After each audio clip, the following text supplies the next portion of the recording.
Good morning, ladies and gentlemen. I should like to welcome you to this meeting of the New York State DNA Subcommittee. My name is Jack Valentine, the chair of this committee.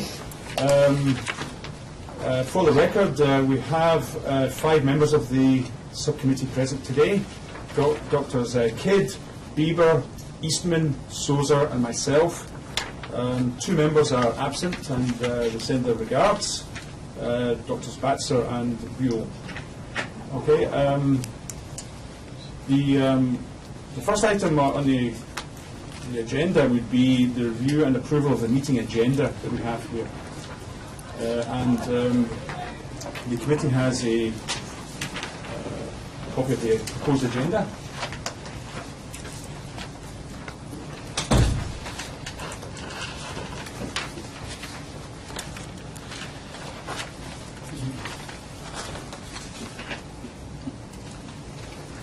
If anyone's okay with that, there is one discussion, however. I did receive a letter along with other members of DCGS regarding a request to speak at this meeting. It's not on the agenda, and that request was made by Mr. Scheck, Barry Scheck. Is Mr. Scheck here? Pardon? Yeah. Mr. Scheck, who's a commissioner, of course, in the New York State DNA's New York State Commission, has requested to speak here. What I propose here is that this is a full agenda right now, and we will finish on time at 11:30. It's possible we may have time at the end. Maybe we could open. Yield the floor if the committee so decides at that time, if in fact there's any time left remaining. But it looks as if it's a full agenda.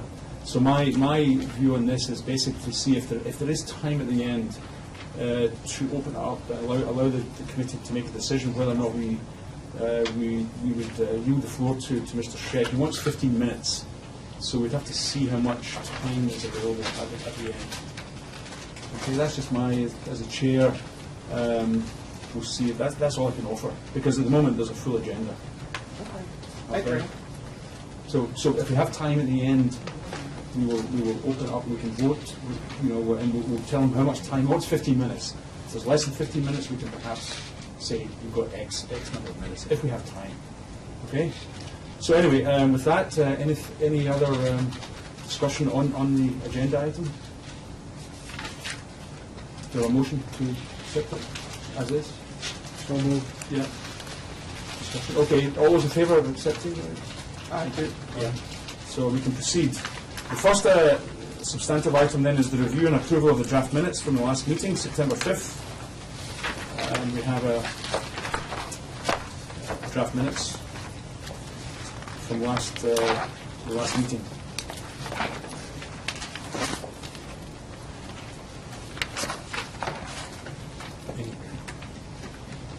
Comments? They were okay by me. I'll move accepting. Second. Okay. Your name is spelled wrong on page 3. Pardon? Your name is spelled wrong on page 3. 2 L's. Oh, yeah. Page 3. Last paragraph. Yeah. I will amend my motion to include that correction. 2 L's instead of 1. with the amended name with 2 L's instead of 1. All those in favour? Aye. Okay. Pass. Thank you. Approved. So we then have a series of accreditation lab updates. One is from New York City, OCME, Department of Forensic Biology. The next one is New York State Police, Crime Lab. The third one is Onondaga, and the fourth is Suffolk County. So we'll just proceed in the order that we have. So New York City, OCME, Department of Forensic Biology.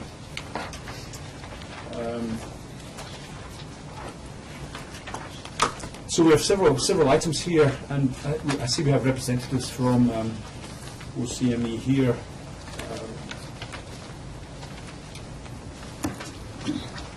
Meredith Rosenberg, Quality Assurance Manager for the Department of Forensic Biology. Yes, and Hi, good morning. Tim Cooper-Schmid, Director of Forensic Biology. yes. Yeah. So do you want to make a statement, or do you want to just answer questions? You could just answer Yes, questions. that's fine. Okay, is that what you want? That's fine. So any questions? I have a quick question, please, Meredith and Tim. On page 2 of the letter to Melissa Smers dated October 21st, point 1 on the second page, ... whether they meet the laboratory's source attribution threshold or not, end quote. What is the department's source attribution threshold? Greater than 6.83, greater than 1 in 6.83 times 10 to the 20, no, sorry, trillion people. Okay. Why that number? Just out of interest. It was 1,000 times the population of the Earth at the time that we picked that as our source attribution threshold. And do you use certain verbiage then in your reports rather than quote a stat? Right now, we are going to put the stat all the time.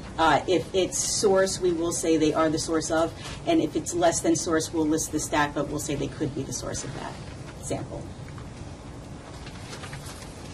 Do you mention identical twins or anything like that? No. So it's the source, unless you have identical twins.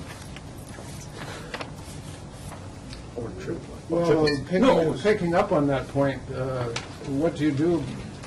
How do you know if there's a twin or not when you make that statement? We don't know if there's a twin. If there was a twin, we would have to be alerted by, well, it would be an issue when it came to trial.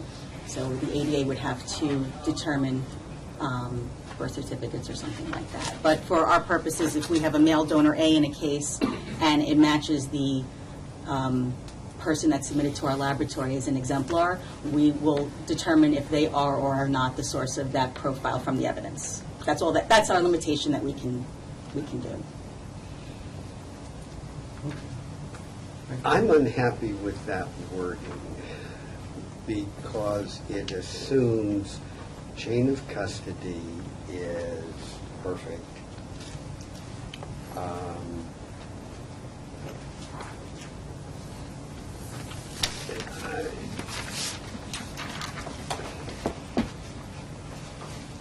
To specify that it is definitively, irrespective of the statistics, always gives me a problem. But realistically, clearly, it is so improbable that it comes from anybody else. I agree. But I tend to be more of a statistician, and I'm not saying you need to change it. I just say that I find it a little uncomfortable. So your report would say, Meredith, something like, to a reasonable degree of scientific certainty, Tom Smith is the source of the DNA on the baseball bat. Is that what you'd say in open court? Yes. Something like that? Yes. If asked in court, that's exactly what we train our people to say. I think the first case in the U.S. where this was done was by the FBI in a Wisconsin case that Tom Callahan testified in, with the first, I think, direct source attribution statement. It was some years ago. I have a question for you. Again, it's about the source attribution. This is on page 3 of 17 of your report statements, and it actually appears in several other locations. You have at the top of the page here, you're listing a stat of that reaches your threshold for source attribution, and when you have a no conclusions or comparisons can be made regarding the source of the potential DNA that is not from the male individual. If you don't reach that threshold, how do you word this statement? It's the potential DNA allele or alleles. So if you have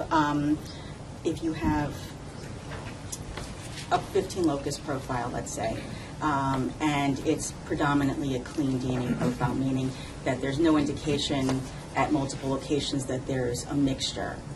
You might have an artifact from the PCR process that shows up at maybe one location, and so it's one very small called allele, but the rest of the profile is clean. So we can do the statistical analysis of the clean profile and without that one allele and state that there is no, we can't draw any conclusions from that one allele, or if it was two alleles. So, I mean, you would only make a statement like this if you reach source attribution with your major contributor. Correct. Okay. What happens if you don't have reach source attribution with your major contributor, but you still associate the individual with an item, and then you still have some alleles left over? How do you change that statement? It can't be more than one or two alleles, and they have to be very, very minor in relation to the major contributor. We would still list these statistics, so if it was 1 in 150 billion people, but we would say that we can't draw any conclusions as to those very minor peaks that were called. And the reason that, in a case like that, the reason we still wouldn't consider it a mixture, even though there was potential dropout, is because of the nature of the sample. But it's the words. You're making the conclusion that are not from the individual.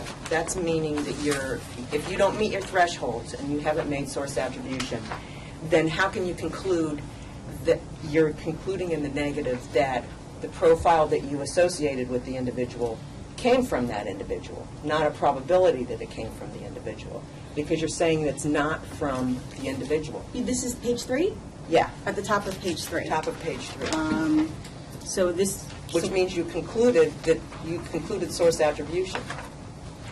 Well, the top of page 3, that statement is for when the profile matches a name from the bottom of page 2, it's carrying over from the bottom of page 2. So for that particular blurb in our template report, if the profile matches a named individual, meaning an exemplar in the case, or a DNA donor from a previous report, maybe this person, male donor A in this case, matches male donor A from a previous report because we did additional testing, then we would say that typing was done on the following samples, a profile was determined and matches the DNA profile of whoever was typed or previously typed. So you would have had to have reached source attribution in your stack, the threshold.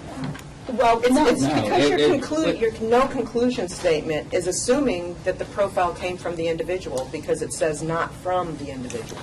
Correct. So if you have, if all of the peaks, the DNA alleles of the major contributor are well over 1,000, and you have one peak that's from, the height is maybe 200. Clearly, that's probably a PCR artifact. It's probably in a position of a PCR artifact, but maybe we can't take it out of the profile as a PCR artifact because of our own internal reasons. We will still list the statistical probability for that sample, and we will state whether they are or are not the source based on the source attribution, and that we can't make any conclusions or comparisons on one allele. There's no way that we can make a conclusion on one allele where that comes from. Most likely it's artifact, but we just can't make any conclusions or comparisons to that one allele. But That's not what I'm talking about, the one allele. I'm talking about that you make a conclusion that if you don't, even when you don't reach source attribution, you're concluding that that is not from, which means you're assuming that the profile that you did match is from. Well, we would say if it doesn't reach source, we would say they could be the source of that DNA. Okay. We would say they could be, not And they then are. in your no conclusion statement, then it would be like peaks not consistent Correct. with, Well, no, or correct. possibly originating from, or, Exactly. in a probability sort of Yes. format instead of a conclusively originating from that individual. Yes. well, if it's the known exemplar from that individual, that peak is not from that individual. But you're talking about the evidence here. Well, it's a Not matter really. of what they're comparing to. This would be for an evidentiary sample. So the evidentiary sample, maybe it was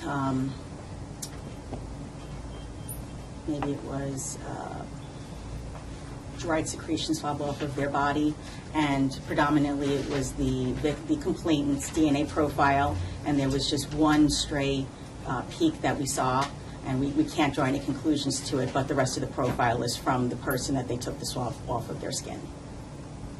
Yeah, I mean, just my suggestion is just, instead of saying not from, just says do not match. You know, I mean, I instead of understand. not from, because it's misleading to a jury, because then you're concluding the rest is from that individual, and you may not have reached source attribution in your statistic. Okay, we can take that under. It's a good suggestion, thank you. Yeah. I have another question, Meredith, about actually throughout the template, you make reference to how frequent the profile is expected to be found. Have you discussed the concept of adding the words randomly selected, unrelated in all of these situations? Because if not, I would disagree with the template on its face. I would have to turn that over to our technical leader for that discussion. I'm sorry. Can you please repeat the Eugene, question? I'm curious why your reports would speculate about the frequency of a profile without making reference to relatives. It might be an oversight for this brand new template that we're doing. We had to make modifications in order to be able to comply with the ASCAR Lab new guiding principles, new guidance on associations. We'll certainly take that under advisement, and that's the reason for submitting this, to see whether or not we can have any additional advice so that we can improve this template. I'm just thinking for the record of a case I've heard about in Pennsylvania where I was called about a close comparison, and I speculated that the samples came from sibs that were more than full sibs. Okay. And it turns out it was a mother-son incest where the two males, both of whom were involved had a collision with law enforcement, I guess is the best way to put it, were socially brothers, but biologically father and son, and they shared a lot. They were identical at 10 of 13 of the STR loci, and they shared alleles at the other 3 that they weren't a so-called perfect match. So the apple doesn't always fall far from the tree, and siblings, parent-child, identical twins are, as you know better than I, are very common in the forensic world, and I think the reports ideally would reflect that point when you give us that. Absolutely. And I hope in testimony your team is prepared to talk about confidence intervals about these estimates, because there is, as Ronajit and Ken and others have shown, sometimes an order of magnitude window about those point estimates. And, as a training issue for your team. So in terms of the issue that was on the table here, the ASCLAD issue that we're addressing, or you addressed, if I remember correctly, what it was we were saying that for every time you have a stain that's not an intimate sample, then you have to produce a stat. Correct. Right. And there was some concern initially, should we fight this or not? When I say fight it, at least say it's not necessary. Mm-hmm. So the resolution appears to be that you're doing it, right? Yes. Basically. Yes. Right. And reporting it as such. Yes. So any statistics that are applied are reported. Yeah. Okay. Any other? When you're doing this now, are you doing it, how's that going to happen? Like somebody's typing that, or using your limbs? What do you mean? When you're using these different statements? Oh, so in our limbs, you can actually choose, there's a header for each one, and it's quite easy for the analyst to decide which scenario fits that particular sample for that case. Okay. Any other questions? I think, thank you very much. Thank you. The next lab under this accreditation lab updates is the New York State Police Crime Lab.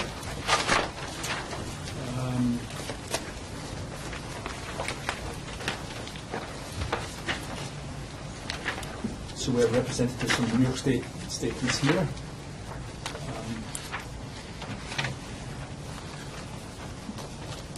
So gentlemen, would you like to introduce yourself? Hi, I'm Ray Wickenheiser. I'm the New York State Police Crime Lab System Director. Tom Leach, the Associate Director of Biological Sciences at New York State Police. As before, do you want to make a statement, Ray, or do you want us just to ask any pertinent questions? Well, I guess just sort of a general statement. One, on the agenda, we have a letter dated October 15th, which is just a formality and notification of the change of top management. I just wanted to congratulate Dr. Barry Duesman on 24 years of service. His last effective day, he's now retired, was the 29th of October. So we have a letter just notifying folks of the replacement. Ms. Julie Pizzichetti is now the acting director of Biological Services Section until we make a permanent appointment. She's not the technical leader, is she? Is she the technical leader? She's not the technical leader. Dr. Russ Gettig, who is present here, is the technical leader. So just wanted to recognize Dr. Barry Duesman for his years of service, and next agenda item would be the QAS audits. Yeah. I should like to reiterate the fact that I would like to wish Dr. Duesman the best of luck in his retirement. He's worked with this committee for many years, and they should feel proud as to what has been accomplished at the New York State Police. So best wishes to Barry Duesman, who's retired. And I will move that be a statement from the whole committee. Okay. I second it. All those in favour? Thanks. So with that, any questions of the committee on the audits? We have audits from the biological, the casework section and the DNA databank section.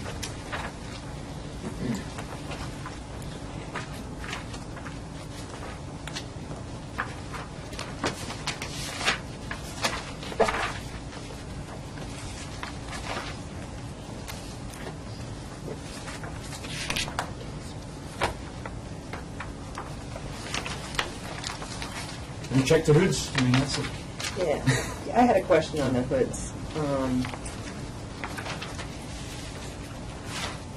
The 7 fume hoods were out of service, so you still inspect them if they're formally out of service? Well, Or am it's I always a little more confused? complicated. Part of, because we have, being a crime lab designed from scratch, these fume hoods are part of the exhaust system. So, as air comes into the building, they naturally exhaust through the fume hoods. So what had happened was we had some issues with airflow so that the fume hoods were not up to spec, and that being between 80 and 100 cubic feet per minute. So when we had them in to actually do the measurement, they were not within specification, and then as such we made some mechanical modifications to up the airflow. But by then, you got one day where the guy comes in, he calibrates it, and then goes out. So they were out of spec when we came and calibrated. We have our own anemometer. Now they're back within spec, but we have to have them come back in. So we made the adjustments to the airflow through the fan speed, but that wasn't known until, and we have had a number of issues with the air handling system and heating and cooling. At this point, we feel we've got a handle on it. There's still a number of things that need to be done, but the airflow from our own measurement is back up to speed. But for the purposes of the audit, essentially we didn't pass when the official person came in to do the official measurement. At this point, we now have the fume hoods back within spec, but we have to have the individual back in. So in doing the audit, we had, we made a finding because we were outside of compliance when the actual measurement was done. So what procedures do you do under the fume hoods these days? I'm Russ Gettig, DNA Technical Leader, casework. We do manual extractions with PCI. Oh, okay. However, we do very minimal now because we're mostly doing automated, the easy ones. And we also do feces determination. But for right now, we've really not had a need to do any of those cases, so we've basically taken these hoods offline until they get recertified. So to clarify, you don't get enough feces? Not officially.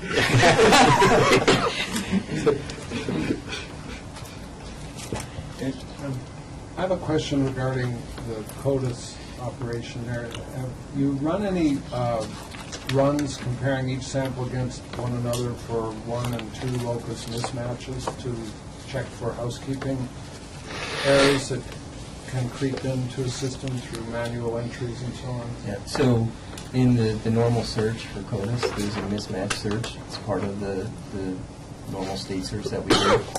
So that's what the mismatch search is intended for, to identify with, as you suggest, possible transcription error or some other anomaly that may take place with a particular locus in a DNA profile. So yes, that is part of the search on a biweekly or bi-monthly basis. I was actually going to bring that up when we talk about the validation. So can you just talk a little bit more about that mismatch search? So the mismatch search itself is done, it's only allowing one mismatch for the search, so that if there was a DNA profile that had a complete mismatch, it would ignore that mismatch, and what it would say would be no match, and then the rest of the profile would show that it matched that high. And then the CODIS analyst would recognize that, and then there would be follow-up to that. So all locations, all loci in that location would match, except for at one location? Except for at one location. Okay. Yeah, it's only a one mismatch.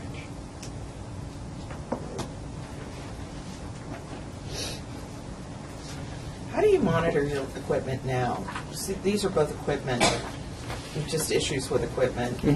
How do you monitor that to make sure? Yeah, all equipment have, critical instrumentation has quality assurance, what we call quality assurance binders, and in those are established quality assurance procedures that are utilized for the staff to utilize for quality control of those equipment. And so there's different types of equipment, but let's just say you take the genetic analyzer, there's certain the actual procedure will take into, there's certain QA procedures that take place on a weekly, monthly, yearly, annually basis. So these binders are set up so that the analysts have a way to reference that and make sure that they're on a week, and again, it could be a daily basis, make sure that they're in compliance with the operation and maintenance of that instrument. So, and depending on which type of equipment it is, it's going to have different different procedures. Now, some of the procedures are a little bit more uniform on how to deal with repair. If an instrument goes down and needs repair, there's critical instrumentation requires that in order if it does go down, it needs to be noted as being out of service. Then it's brought, before it can come back on, it needs to be recertified, and then there's recertification procedures for that. So there's different procedures for it depending on the equipment. Yes, just what I'm getting at here is that the analyst has to take an active role in doing that. So if they, and I'm just saying, forget, like on a centrifuge or something, it just doesn't get done. Is there a way to make that so that they get notified if something? Is there anything in your LIMS that would allow that to happen? We do not have, currently right now, we do not have a LIMS system that would let us know that, something got missed.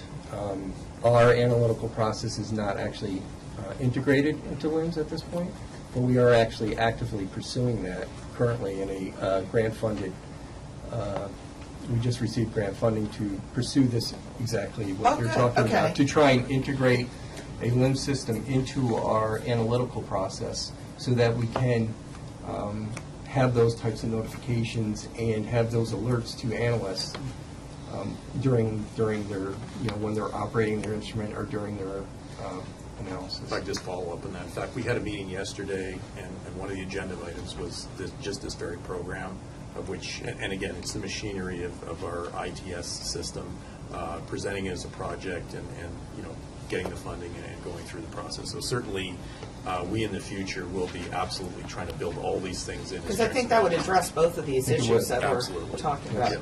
And it's something we've tried to pursue in the past, and we've met some roadblocks. So you know, based on the funding that we have now and the support that we have with ITS, I believe, you know, we should be able to move forward in trying to accomplish that. But you're right, there is, in the LIMS programs that I've seen, and going to the conferences do take into account those types of things. It won't even, it may not let you move forward unless something is done. So, but one of the things that we are looking at with the LIMS programs is you also don't want to back yourself into a corner, but you also still want to, you know, improve on your quality control. Right, and I said limbs, but I Yeah. don't, you know, there are Could be other all kinds ways of that tracking. you can do that. Yep, Yeah. tracking I just- programs out there, yes. Some electronic ways so that it's more, you know, instead of the analysts having to say, oh, today's, you know, whatever day of the week it is, you know, then Right. they're We are- notified of that. We are, like many Like labs. work lists, yeah. Sort of progressing from a paper system, Right. trying to go Good, to an good, electronic good. system and Okay. integrate it. It just takes some time to get it done. But we're certainly working on it and welcome your suggestion. Okay, any other questions or comments on the audits?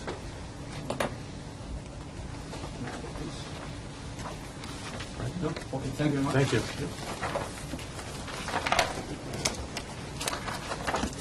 The next lab is Onondaga County, and it's basically a letter from ASCLD Lab approving the continuation of accreditation of Onondaga County Health Department, basically the results of a surveillance visit. So I think we have, if necessary, Dr. Corrado is available Via phone. via phone, if necessary. So any questions or comments on this for amongst ourselves or for Dr. Corrado? No. No? Okay, thank you. The last lab, in terms of this lab update accreditation, is Suffolk County. And what we have here is we have a representative from Suffolk County here. Do you want to, since you're sitting at the table, introduce yourself? Joseph Galby. Yeah. Do you want to make a statement, Joe, or do you want just to answer questions? I'll just answer That's fine. questions. Okay, so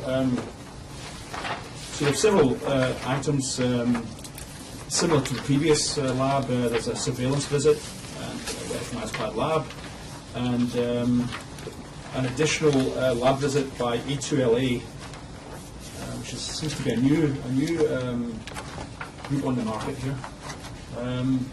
So, any questions or comments regarding this documentation from Suffolk County?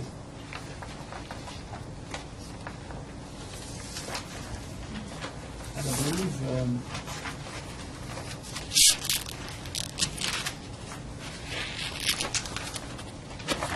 we also had additional documentation provided to us. A letter from Mr. Goldie to Doc Hayes from at the FBI. So there's some additional. This is as a result of the E2LA audit, I believe. Correct. That's the response to the FBI. Yes. So any.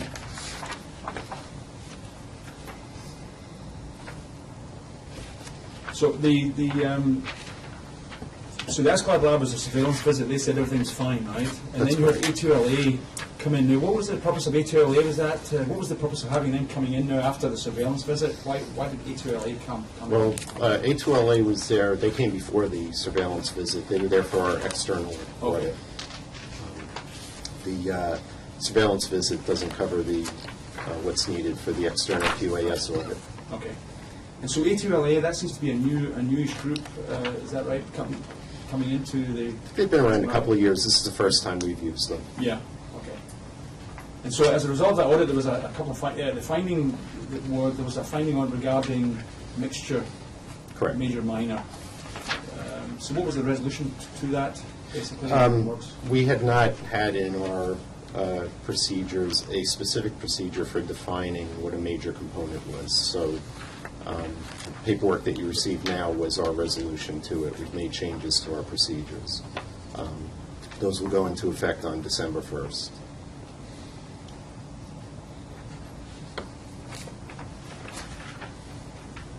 So this is something that you've been doing, but you just didn't have it all spelled out in Correct. detail in your SOP. That's correct. So it's not a change of protocol, it's basically just writing down what you were doing? Yes. Basically. Because I was going to, because my question was going to be, you can tease out a major from a minor if it's significant. Yes. Any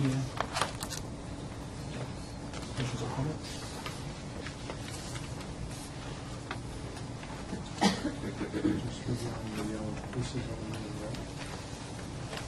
That's what's been added to, presumably in yellow, this has been added to. Yellow is new, and then Yeah. the strikeouts, what's being removed from Yeah. the current document.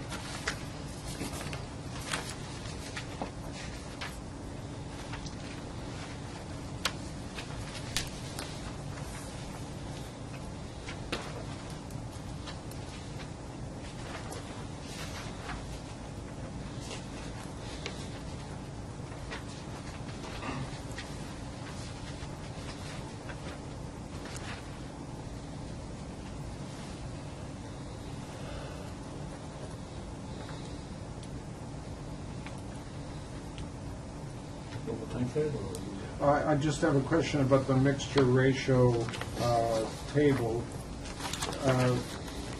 Your criteria is 0.33 or less. Is that based on your own validations of- Yes. of known mixtures? Yes. Okay.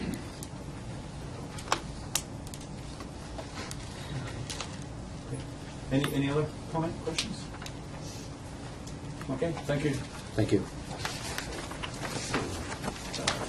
So the next item on the agenda then is something called old business, and this basically refers to New York State DNA databanks validation study on Global Filer Express.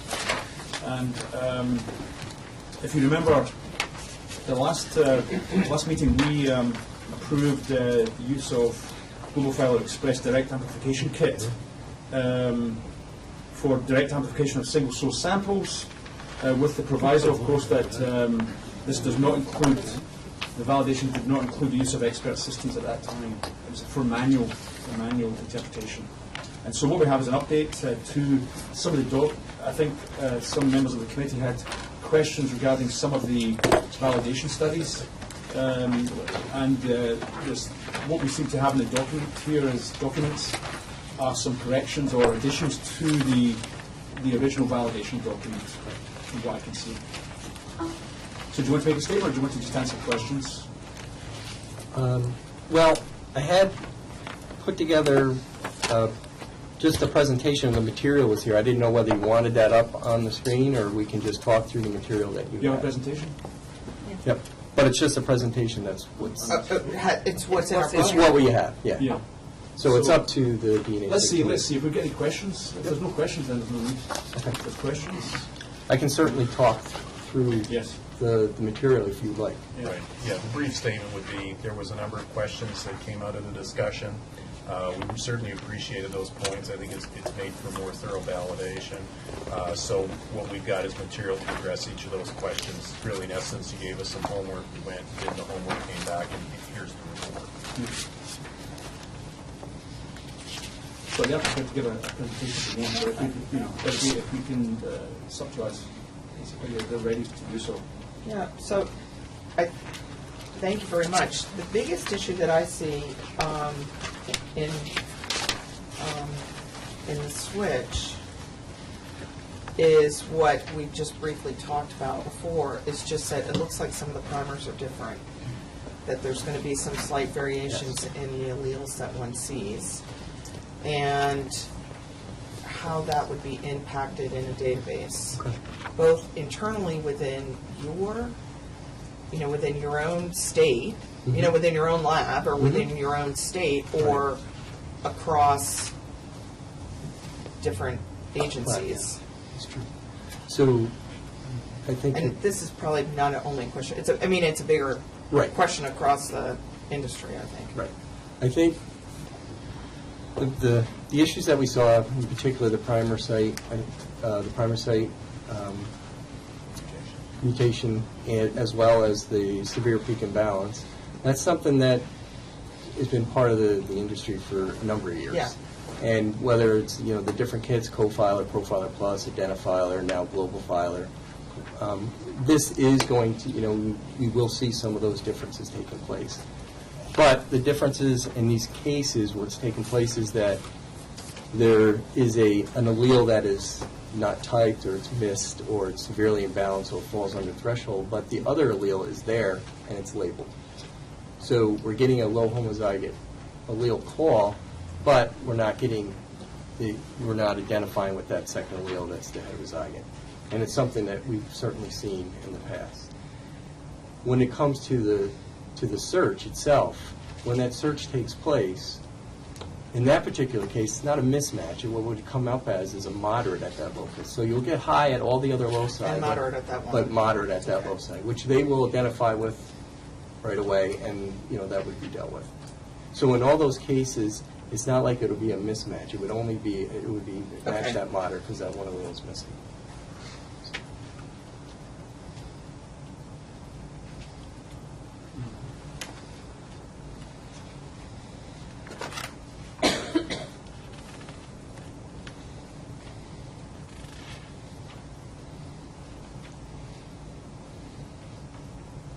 So any other questions or comments? This is still being done manually, right? The manual This is for verification. manual review, and I just wanted to obviously thank the DNA Subcommittee. Their binding recommendation to the Commission was approved, so we're very excited in Albany at this point to have that approval, and we're moving forward with training and looking towards implementation at some point in the future with that. So we are one of the few labs that have come on with Global Filer at this point, or at least have the approval through a validation. So we feel like we're at the forefront of this, and for us, it's important because we want to provide that not only for our purposes, but be able to provide that feedback to the forensic community, and to be at that point right now is good. I believe that the FBI is looking to approve the expansion of the CODIS core loci by the end of this year, possibly, and by doing so, forensic laboratories, based on what they've said in the past, they would have 2 years from whatever that date is, although it's got to go through Congress to be approved. Once that is approved, they'll have 2 years from that to move to these new kits. So we're way ahead of the game. It gives us opportunity to learn about this new kit. And obviously, we would probably take a look at some of the new other kits that are out there at some point. Are you actually using it yet? We don't have it online No. yet, but we are using.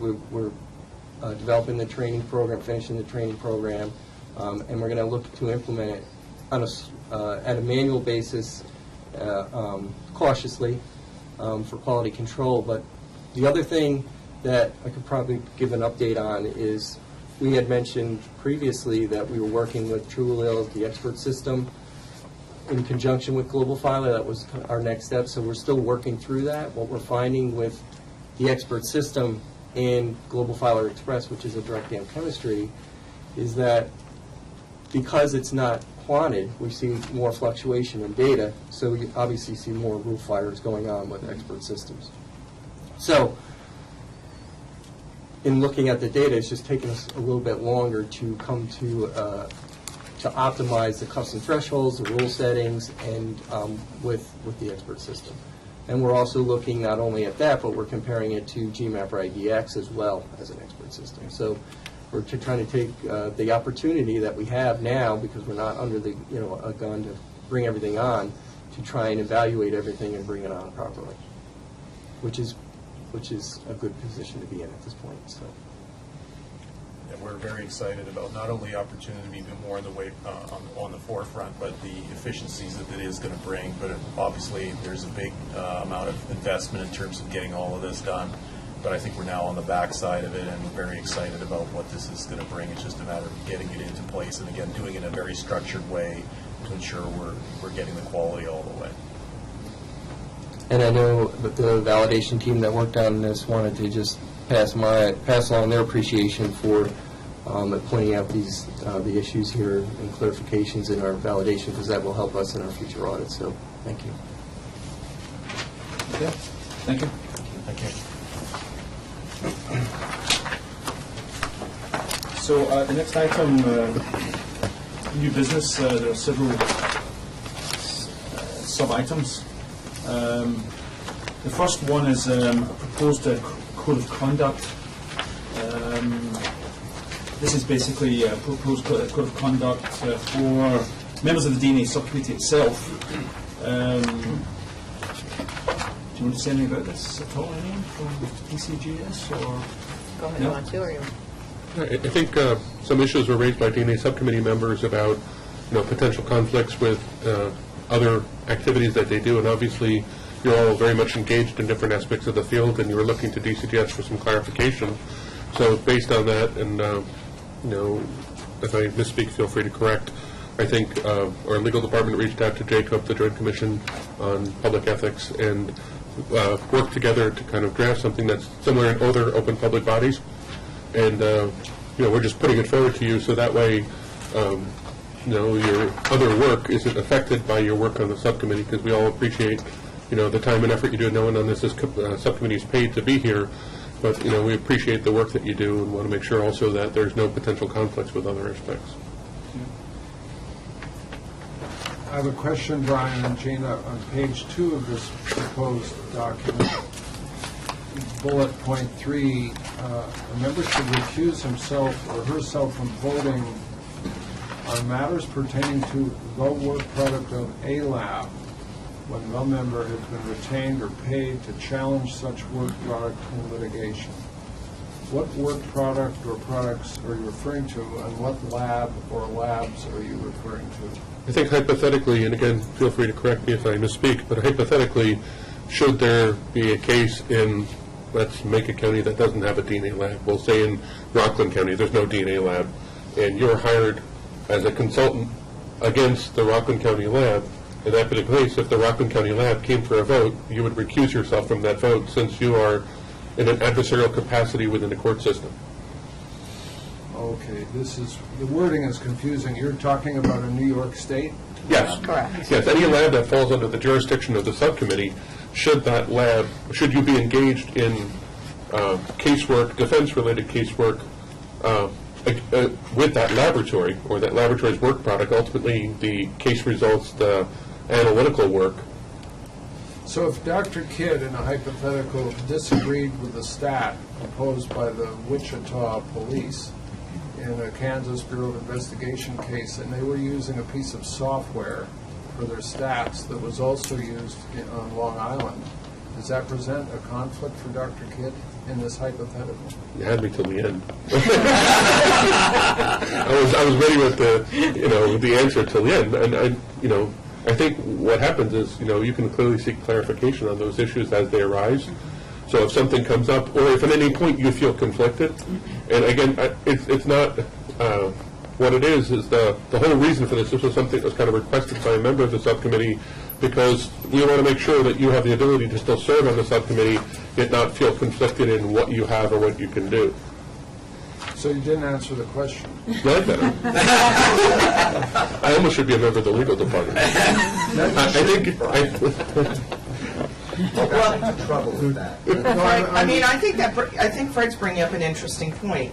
So you're saying if you get a piece of information from however you got that, if you were doing your own independent study and you found that a piece of, let's just say a piece of software that a lab in New York was using had an error in it, or that you had a question about that, as another subcommittee member, I'd like to hear about that. So that would be, I'm just saying what my opinion is on that. If you think that. No, I want to clarify this Yeah. because I can only speak for myself. I'm asked frequently by state's attorneys or federal assistant U.S. attorneys and defense counsel on a variety of cases, and many of their work products are similar, if not identical, to those used in pick a city in New York, Rochester, Syracuse, Albany. Does this prevent us from being engaged to assist defense attorneys in representing their clients in Indiana, Texas, Arizona, Nevada, if they're using work products that are also paid for and used by New York State labs? That's a problem. If that's true, that's a problem. potentially, and again, I'm going to defer. Right, I don't know that it does. I think we'd have to look at the particular situation. So if you have a particular situation, we can review it. Could this be reworded to make that more clear? Because I think this could prevent many of us from serving on this subcommittee. So you're talking about the code. Are you looking at the code? No, I'm looking at the 2-page. Okay, so that's just the memo that tries to explain the statutory provisions, but I guess the code is what you'd be adopting. So I guess I would focus on the code language because that's what you're adopting.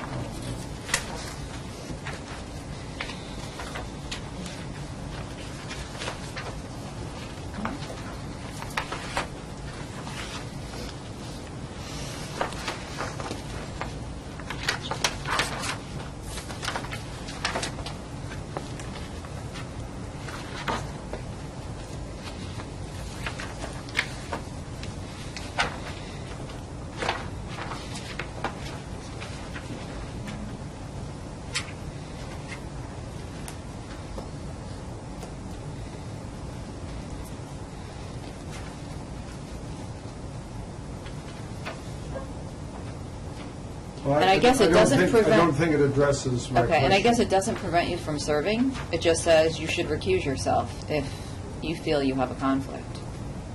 So it doesn't disqualify your service.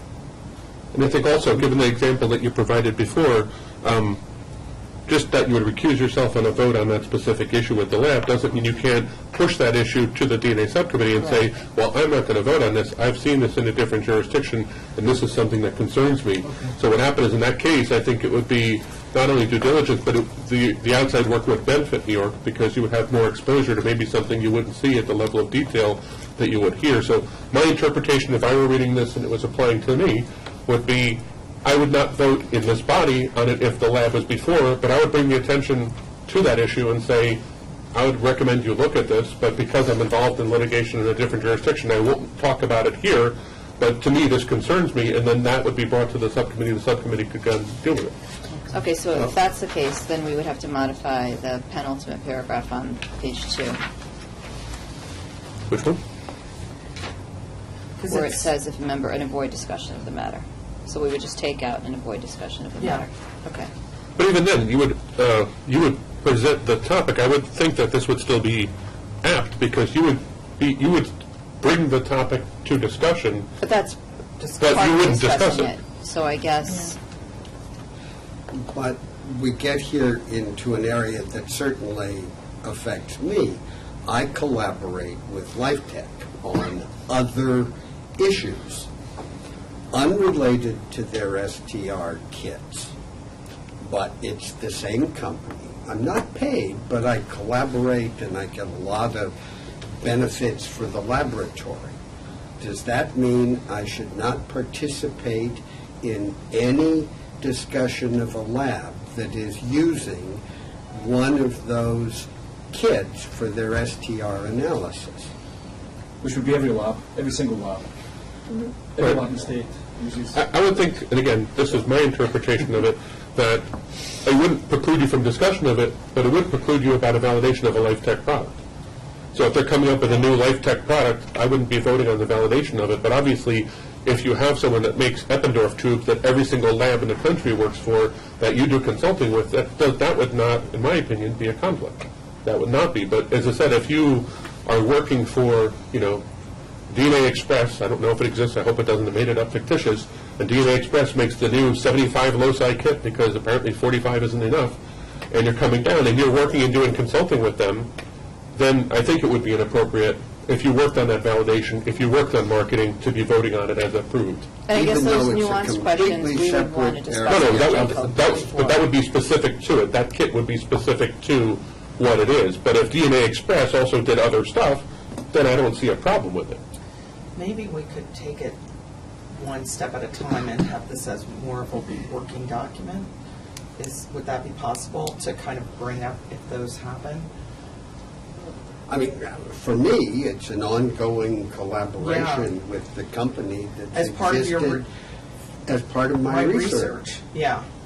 I don't get any personal money. Well, I have a situation that's very close to bullet number 2. Mm-hmm. I'm contracted by Life Technologies to write validation studies. So, it includes, but 3500s, 3130s, instrumentation, everybody's in the lab got 7500s. I write the validation studies, they conduct them, and I write them up, and they get submitted to the lab. The lab pays for them. I do that as outside work. So, does that preclude me from, as a retiree, that's what I do for a living. But that precludes me from being involved in any of this, because everybody has 3130s and 3500s and global filer and That wouldn't be my interpretation. That wouldn't, the work product wouldn't be there, but that would preclude you from voting on a validation involving a Life Tech product that you worked on with validating. Well, I just write the report. I'm sent But data. you're part of the process. Yeah, I am part of the process. But it doesn't mean you're just there, you just recuse yourself, say, I'm not going to be part of the vote, because in this particular case, I worked for the vendor in validating this particular product.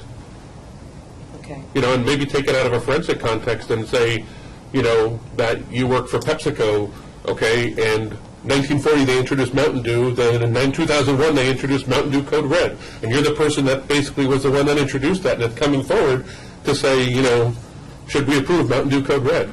And in that particular case, I would say I wouldn't do that. And the executive law does say that you're not disqualified from holding any public office or any employment based upon your membership of this subcommittee. So clearly, See, they didn't intend to disqualify you from doing. We already come under the public law, right? Well, technically, you're not bound by Public Officers Law, Section 74, because your members aren't appointed directly by the governor. So the commission members are appointed by the governor, so technically they do fall within 74. However, you do make finding recommendations, and, to safeguard the integrity of the process, we thought we would bring you into Yes. 74. I'm very uncomfortable about this committee discussing legal issues like this, because we're not lawyers, and it's to me the ethical question is quite straightforward. You recuse yourself if there's a conflict. You declare a conflict of interest, and you recuse yourself if you believe that there's a conflict of interest. If you declare a conflict of interest, a potential conflict of interest, and things happen, you've at least declared it. You've declared it. That's all Right. you can do in life. Exactly. You declare a potential conflict of interest, and you either recuse yourself or not, and then the chips fall as they may. Basically, you've either participated in a vote you shouldn't have, and you have to take that responsibility on yourself. So I think each individual has to look at each issue in turn. Have you a conflict of interest in voting or participating in that vote? Certainly you can discuss things. You can say, I've got a potential conflict, this is what I think. No one can stop you from doing that. In fact, we want to encourage that, I would believe. But you declare there's a potential conflict, I work with them, but this is what I think. But you then recuse yourself from any vote that's going to have any direct impact. So it's obvious from the questions we have around here that this particular code of conduct as it's written is causing some issue with the code of conduct, not the law. Okay. So what do you think we should do? I should have recused myself on past votes. I definitely should have recused myself from the last meeting on the global filer Exactly. validation. Yeah. Never But I crossed my didn't- mind at the time. It didn't to me either, because I don't receive any benefits The question is, from the was there a company. conflict of interest? Do you have a conflict of interest with that vote that you? I Is there a don't. conflict I of interest? personally don't, but maybe somebody out No, I'm there- asking you now, Alison. Personally, do you no. think you have Ken, do you think you have a conflict of interest? Just let me know. And I think that is the key, whether you think you do or whether somebody else, so if, Mandy, you said, I think Allison has a conflict, then you can raise that. And I So- don't think you have a conflict, No. and I don't think you have a conflict. So I guess And I think it's up that to- outside work makes you a better committee member. Right, so I guess that's the key. So we're trying to not say you shouldn't be doing the things that you're doing, but if you feel, I think you know when there's a conflict.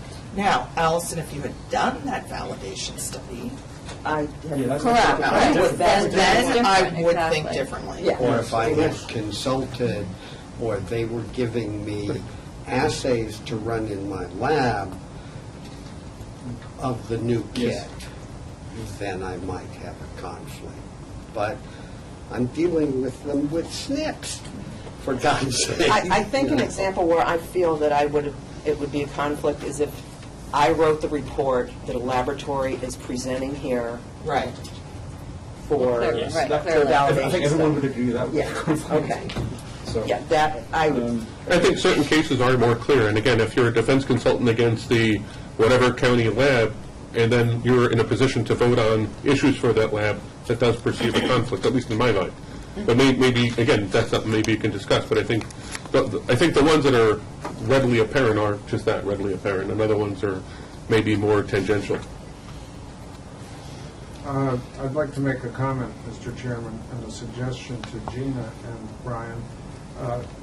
Every other committee or commission, federal, state, international, or military that I've served on where these issues come up, I've been asked, as has everyone else, on a regular basis to fill out a conflict of interest and conflict of commitment statement. That's reviewed by counsel at DOD or wherever, and they determine on its face whether some activity might or might not be a conflict. Further questions then come, whether it's Harvard University or hospital, the DOD, and they provide you some guidance. I think that kind of thing would be potentially in order here. In other states like this, where I've served on these committees, we've signed a statement and provided full disclosure on everything from what real estate you own to, so if we're getting into public law 74, if you want us to abide by this, I think you should ask us to do whatever Mr. Scheck and other members of the commission do and have full disclosure. It's either all or none, because I find it confusing, and I don't know whether I should be writing Jack a note every time I get a call from a prosecutor or defense counsel.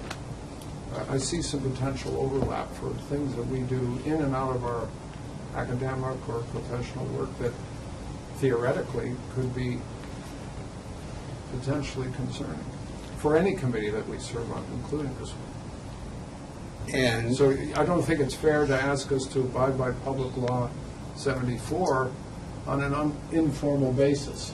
Make it up to us to decide if the case I'm working on in Hartford, Connecticut is an issue because they might be using the same software as Onondaga County. So does that mean, Fred, in these committees you're talking about, that you would, on a real-time basis, update that? So in other words, you say about conflicts, but Every every time year. you do a new case, you have to tell them on a new But they thing. know that I do Yes. consulting internationally and for defense and prosecution in the courts. And they have my tax ID number and my Schedule Cs and my IRS statements. We're required to produce it every year at the university. And you previously, Brian, mentioned defense work, but in the past, though not in over a decade, I testified a lot for the prosecution. And so if they're using one of these kits, I've testified in favor of their results. So that's an issue. So this was a bold Okay, attempt so- by BCGS to try and put in writing some sort of code of Right. conduct, etc. It's obviously not going to. Yeah, this was just in response actually to a subcommittee had specifically, member had specifically asked, so, clearly it's We more do complicated. have a question. Yeah. Yeah. So what are we requesting, folks? I think there's some good issues that I'm there's obviously happy to concerns. comply with conflict of interest and conflict of commitment policies, but I'd like to do it formally, like I have done many times in the past with other agencies. I don't see why this is any different from my perspective. I would hate to, since I don't have to do it, I'd hate to go through all that paperwork. Just for this committee, for which I already don't get paid.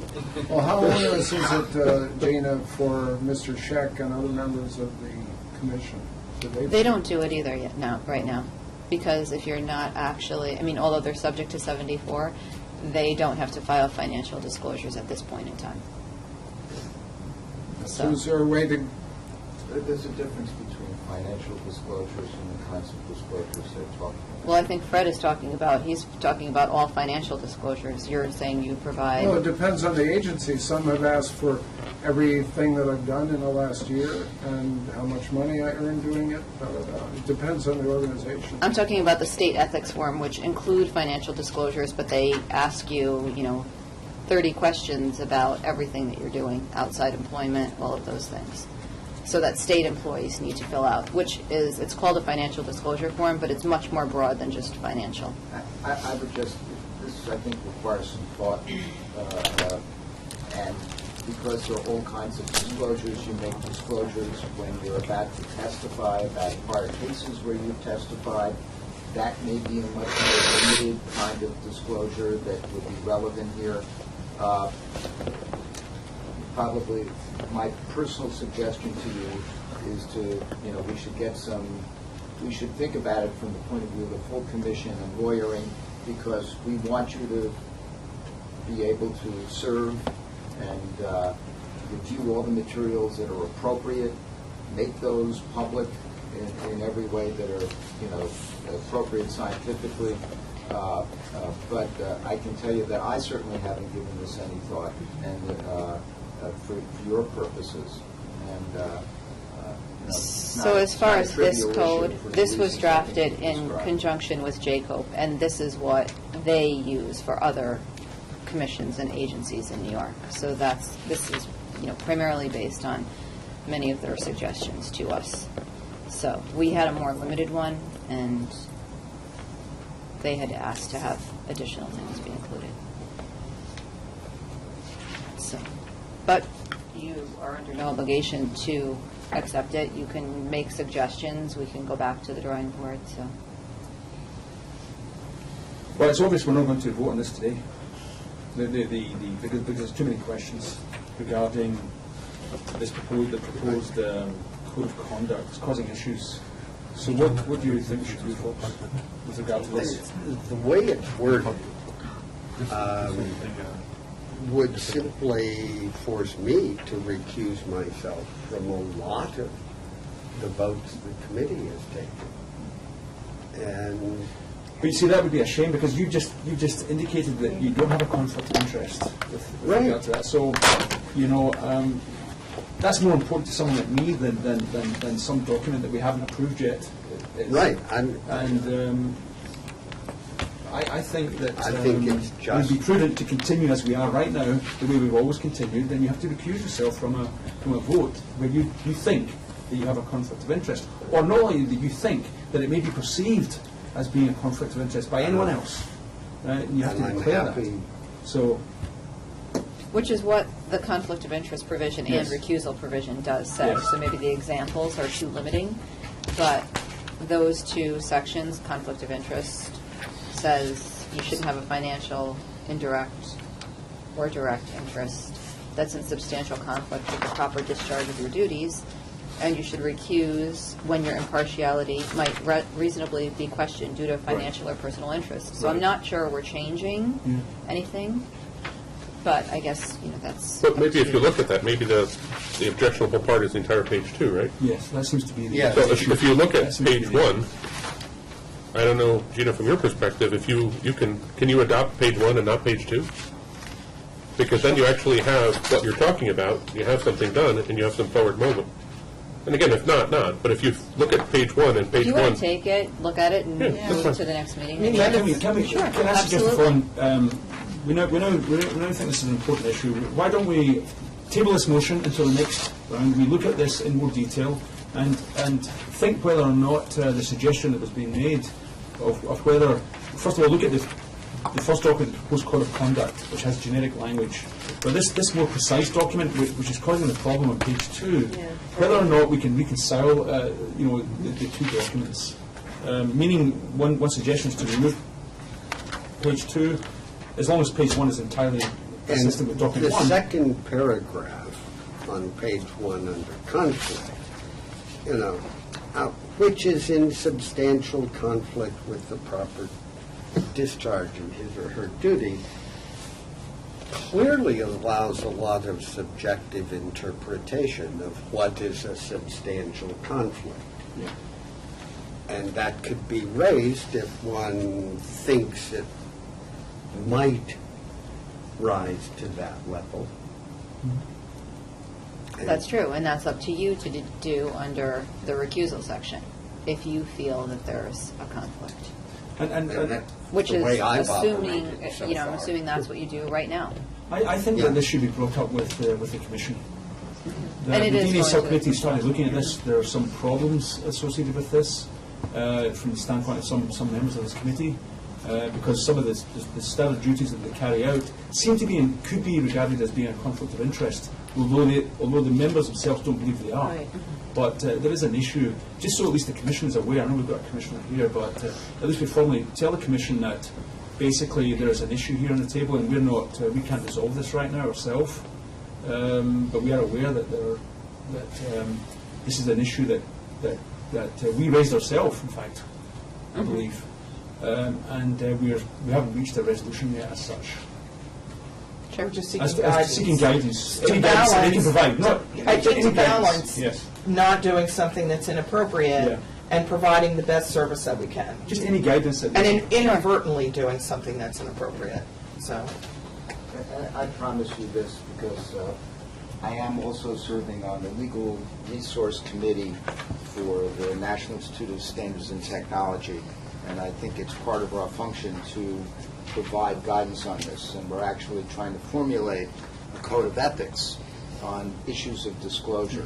So I speak for myself, of course, but as one commissioner, I think we owe you, and somebody that's taught ethics for 34 years in law school, we owe you the proper guidance, because there are, the way it ordinarily works is that there would be certain kinds of ethical rules, let's just say for lawyers, and then a mechanism in place whereby each of you could give a specific example, as you have already, and say, how is this interpreted, and the way, certainly in this state, ethical issues are done, then informal opinions or formal opinions are issued, so that you get specific guidance on, exactly the kind of, is my research interest, a conflict in this context, et cetera.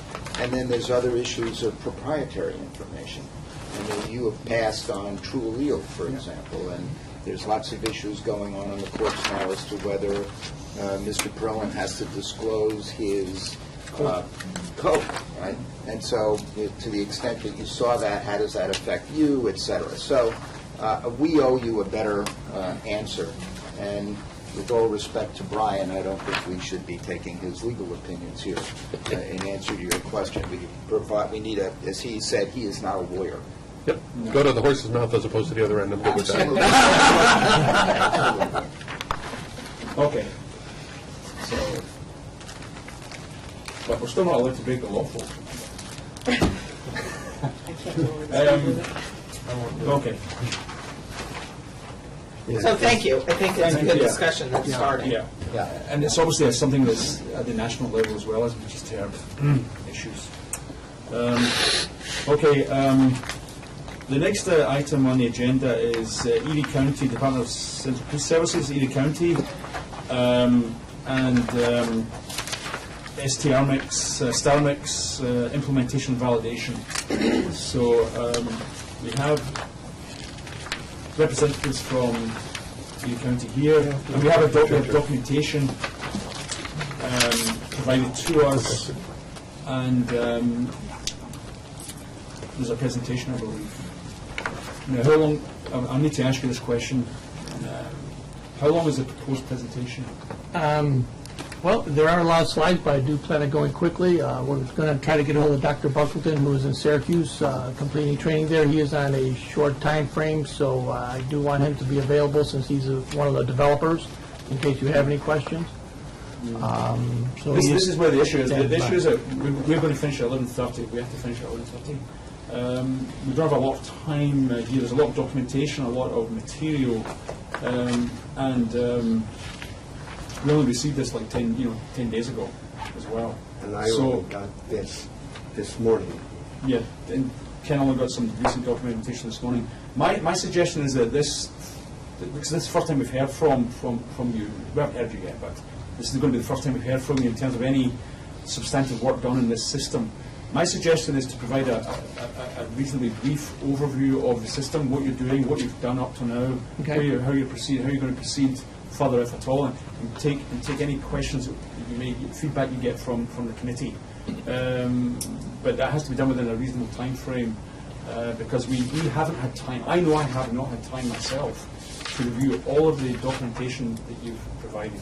It was basically, there's a lot of documentation here.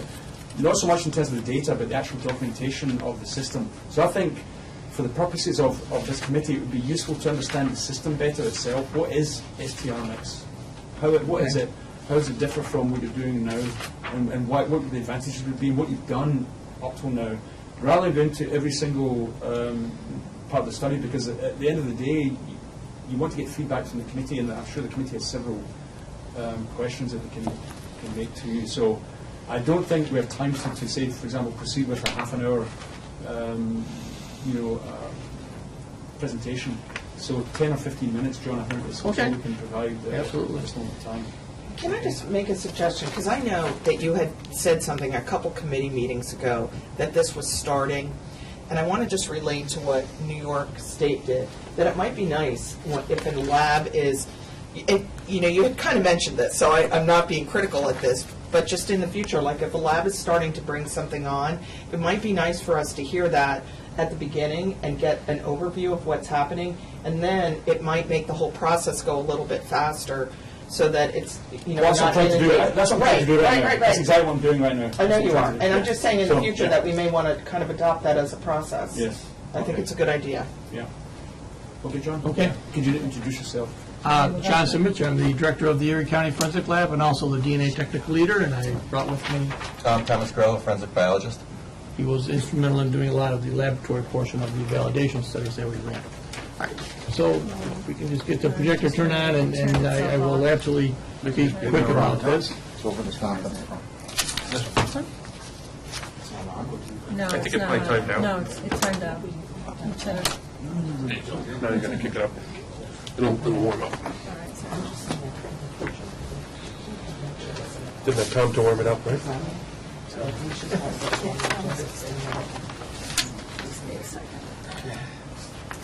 There you go.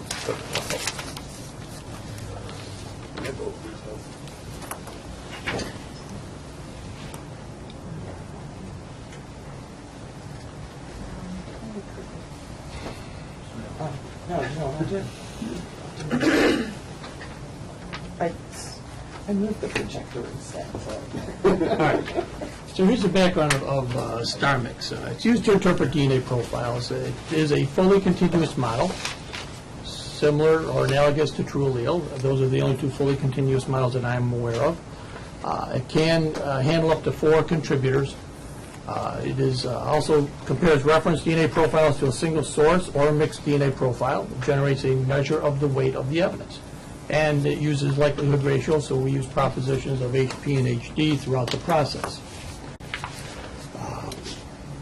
It does calculate likelihood ratios comparing the reference DNA profiles of a person of interest to a genotype probability distribution produced by the StarMix analysis. And that can be run either before you have a person of interest, or they can be run together, depending on how you set up the system to work. It will work both ways. There is a function in it that allows us to identify potential contributors to a mixture. That particular search function we are not going to utilize for actual, we're only going to use it for quality control purposes against staff database. It's excellent for that. But to search against persons of interest, we are not going to use it for that at all, strictly for quality control.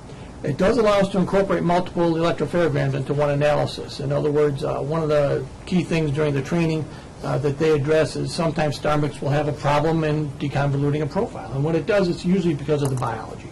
So what they recommend is, instead of changing the parameters in StarMix and getting out of hand, getting carried away, because it's pretty tight, to repeat the biology and see if you can run at a higher concentration, clean it up, whatever, and get a new a better electropharogram. When you do, it can incorporate those, and it will look at 2 or 3 combined together, so it gets more information. And we did do some studies with that, and it works very well. Does it do a statistical analysis when it combines profiles together? Is that what you're talking about?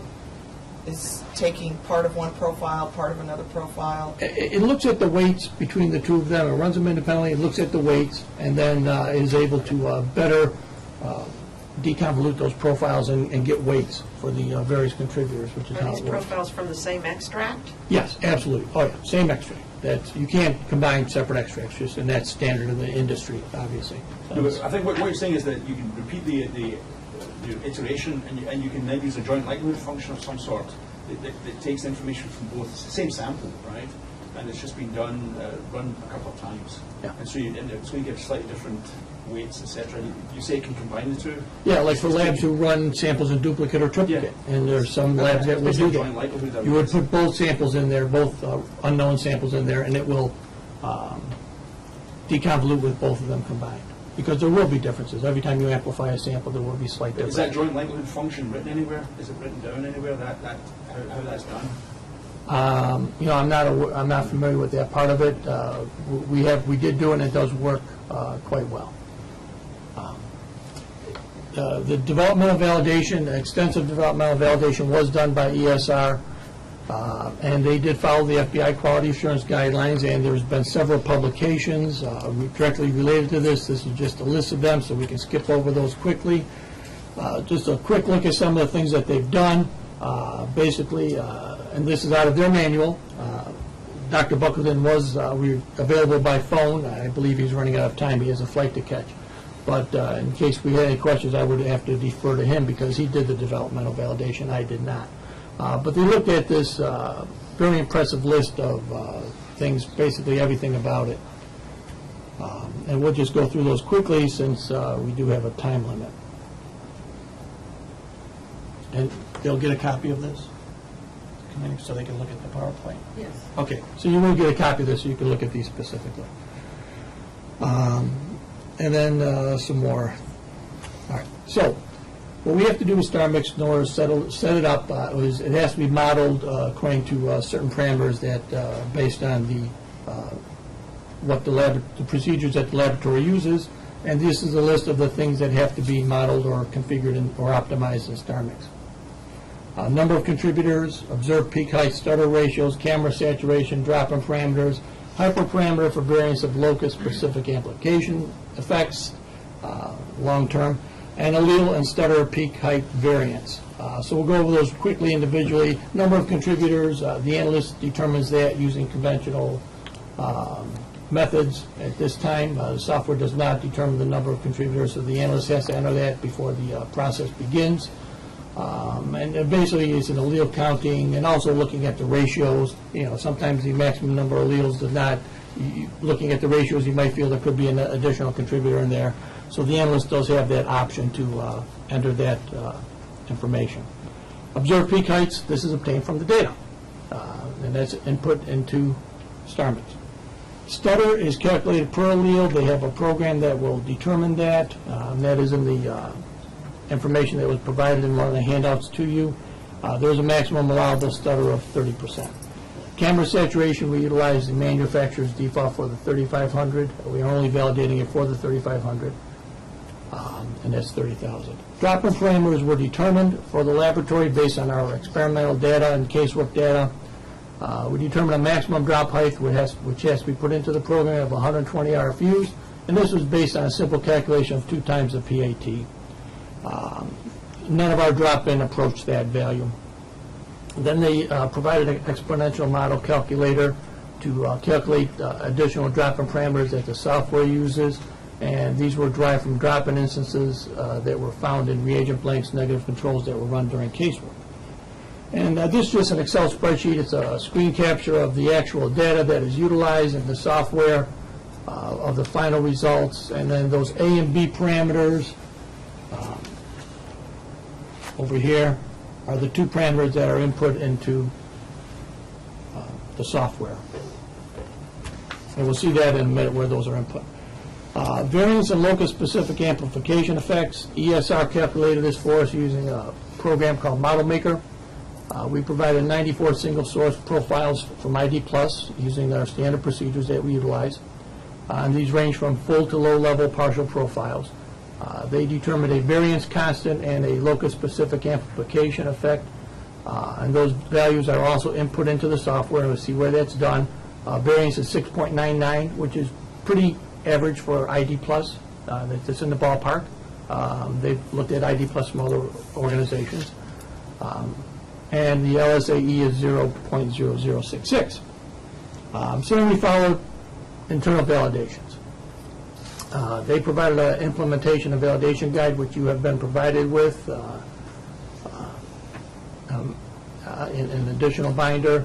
And they also recently published a series of recommended tests for validating it, validating probabilistic software, which is an excellent article.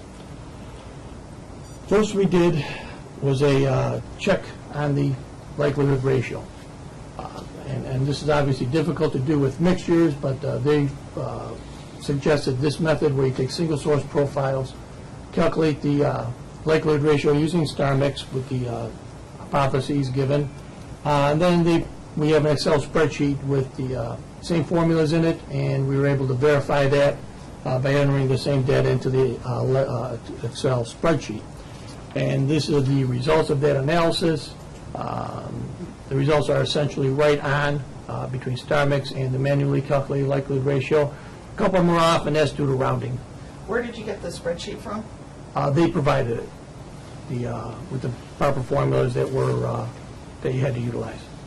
It's just a standard Excel spreadsheet that they provided all the formulas in there for us. We did not develop that ourselves.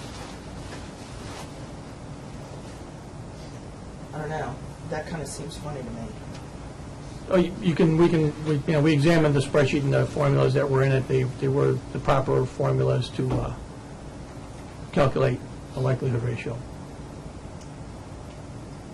It's basically Well, print giant for questions. I mean, so check on the system. Sorry, no, keep ask going. questions, but there's No, going to be keep hundreds of going. questions. But Yeah. so, the database, for example, was that a New Zealand database? Is that No, this is a FBI database.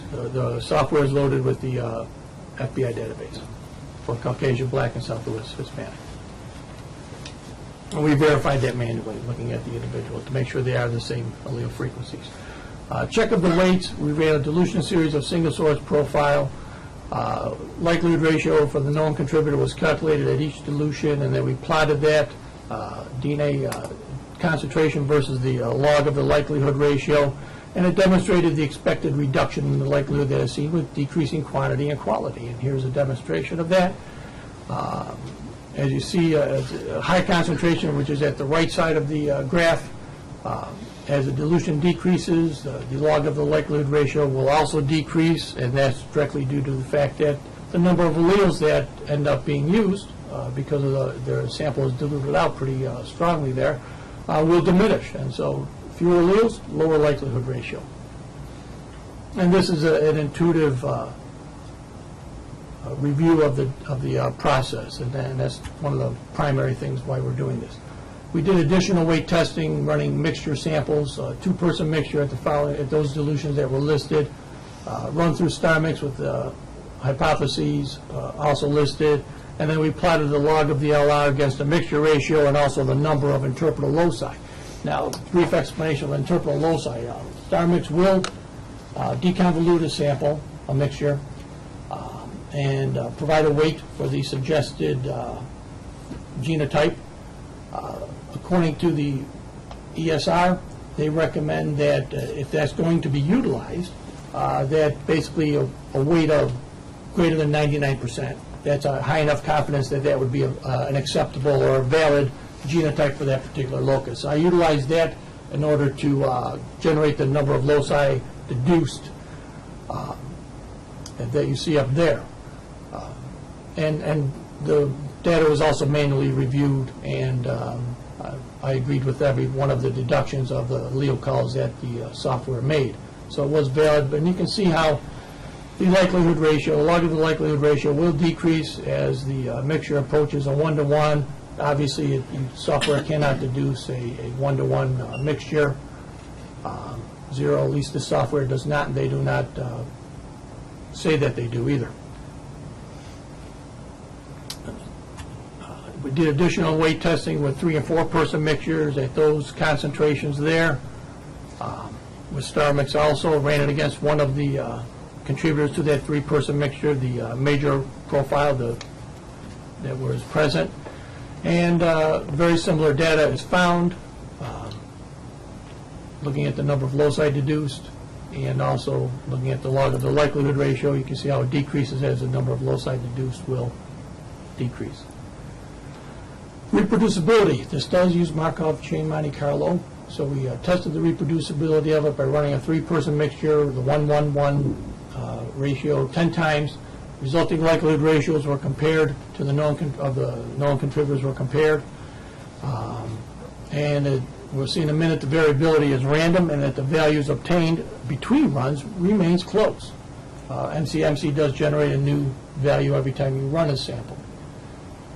So you can see how we have the different populations are up there, blue, red, and green.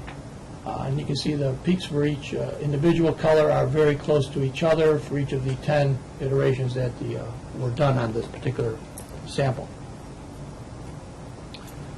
Finally, we did case samples, which is the most important in my mind. We took adjudicated cases. They were 2-person, 3-person, 4-person mixtures. These were samples that had buccal specimens also submitted from suspected contributors, and then we ran StarMix on them.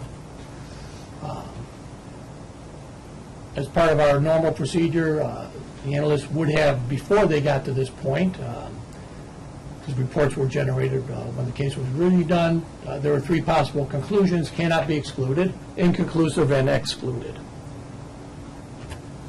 And they grabbed samples that had various combinations of that. So quick summary before we get to the data of it, and this is the last part. All samples of which a suspect could not be excluded returned a log of the LR greater than 5, which is excellent. Out of the inconclusive profiles, there were 15 of those returned a log of the LR greater than 2, which basically they were inconclusive because the restricted CPI that we do did not have any qualifying loci, did not meet the reporting criteria. So the analysts ruled that inconclusive, even though the suspect was a contributor to the sample, or their DNA looked like it was in there. So that's what the inconclusive is defined as. With StarMix, those would not be inconclusive, but they would have a likelihood ratio reported, and the individual would be reported as cannot be excluded. There were 2 inconclusive profiles that did return a log of 0 and also -1. And that was because there was some extra dropout. They were the smallest contributor to the samples. So there was enough dropout that StarMix was not able to generate a significant log. And if that had happened with casework, then we would have to report an exclusion on that. Typically, if the suspect is excluded, we would not run StarMix through. We have no intention of running StarMix if they visually exclude an individual. All excluded individuals did return a log of less than 1.1, log of LR, the log of the likelihood ratio less than 1.1, and actually that was a likelihood ratio of 13. The remainder were 0 or negative values, and there's always a range. But like I said, if the analysts had excluded it visually by reviewing the data, then we would not have run StarMix in the future when we do get online. We have no intention of doing that, just to see what the LR is. And here's a plot of that data, so we can see the human interpretations across the bottom, excluded, inconclusive, and not excluded, or cannot be excluded, versus the log of the LR that was obtained from StarMix. And that is the end of my presentation in a nutshell. And you've got all of this data in your handouts. Yeah.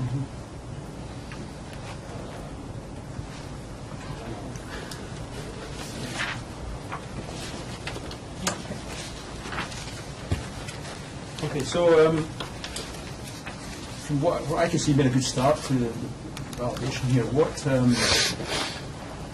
What other validation are you doing or considering doing? Well, right now, we feel it is complete. We've done what the ESR has recommended. needs to be done for an internal validation. For software validation, there really is not a guideline at this point. SWGAM is supposedly coming out with one. I've not seen that. I'm not privy to any beta versions of it. So if that was to come out in ample time, we would obviously follow those recommendations, which they are recommendations or guidelines, just to make sure we have done everything. But at this point, we are basically going to increase the data that we are already doing. Each analyst is running all of the mixture samples are running it. We still some still have to do some casework samples, so that's going to add to the data that we've already generated and provide further support of the data I've already presented.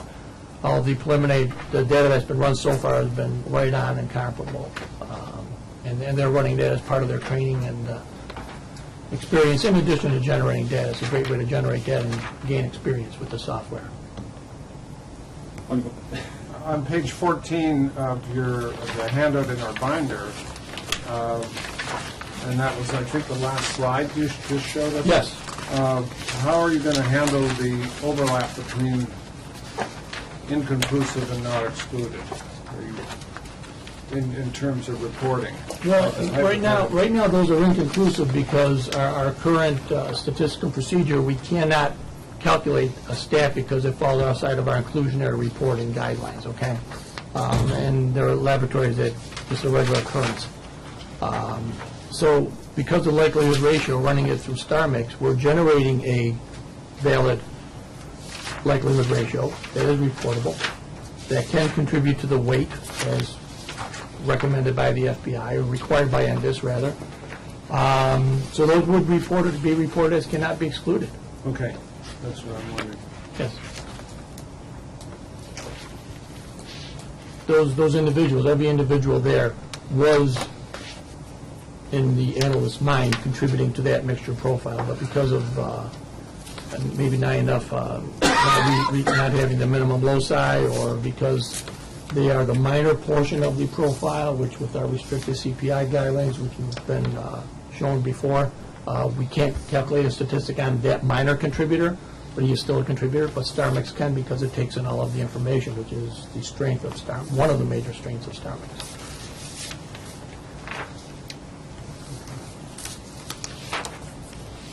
I have quite a few questions, and we are clearly running almost out of time.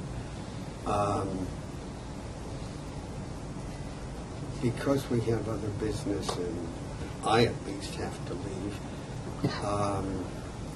I would make a motion that we study this more. I only got this morning. There are many important papers related to the program, the statistics, that I would need to evaluate before going any further. So I would move that we table this until the next meeting for a fuller discussion.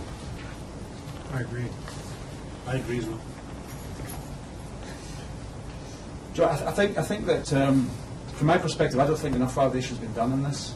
That's my own view. But I haven't had a chance to look at meaning the amount you've done so far. It's a good start. I haven't seen one paper yet where the developmental validation, in fact, has been done, despite the fact that there are multiple papers that appear to have components of the system. Just because you have several widgets, which is good, doesn't mean when you put the widgets together that it's going to actually be fit for purpose. I haven't seen one publication yet, the developmental validation side, because what you're saying is all the developmental validation has been done, and therefore now we can just do a simple internal validation. That's fair up to a point. And I'm quite prepared to believe that when you put them together, it's possible that that's the case. But there's no publication, to my knowledge, that actually refers to StarMix as a system that combines the following components. I just haven't seen a publication showing the developmental validation. I've seen papers on stutter ratios and all the bits and pieces that is claimed to be part of the system, but I haven't seen a validation of the system itself, meaning when you add the widgets together, does the system work? Now, I'm sure a lot of people have been doing work on this, but I just haven't seen a peer-reviewed publication on this. Actually, there is one. And I have it listed in the PowerPoint, which you'll get a copy of. Where I talked about my which paper is internal that? validation, it was just published, it's been, it's available, it's in Forensic Science Genetics. So it's too new, so even this committee of No. scientists hasn't even read it. I know, but literally, it's been published as a accepted manuscript. So it's that new of a paper, and I did provide the reference of that, for that, where they compare star mix to lab retriever and LR mix. With a set of controlled experiments, which you have to have because those three softwares do it differently.